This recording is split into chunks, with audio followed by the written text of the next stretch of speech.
Is prayer just spiritual, or is it psychological too? According to growing research in neuroscience and psychology, prayer may be doing far more than people realize. As psychologist Jen McWaters writes, prayer has long been a core spiritual practice, and growing research in neuroscience and psychology suggests it may also be a powerful tool for mental, emotional, and even physical health. Neuroscientist Dr. Andrew Newberg has studied prayer using brain imaging, and his research shows that practices like prayer activate the prefrontal cortex, the region of the brain responsible for decision-making, attention, and self-regulation. At the same time, prayer has been shown to reduce activity in the amygdala, the brain's fear center, which helps explain why people feel calmer and more focused after praying. Prayer also supports emotional resilience.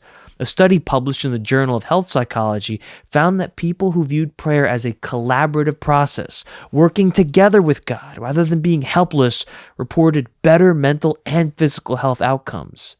As the article put it, prayer is not a passive activity. It is an active process that offers a sense of connection, purpose, and meaning, all of which are protective factors against psychological distress. On that note, that's why the Apostle Paul said, "Do not be anxious about anything, but in everything by prayer and supplication with thanksgiving, let your requests be made known to God. And the peace of God, which surpasses all understanding, will guard your hearts and your minds in Christ Jesus." God will not only guard your heart, but heal your heart too.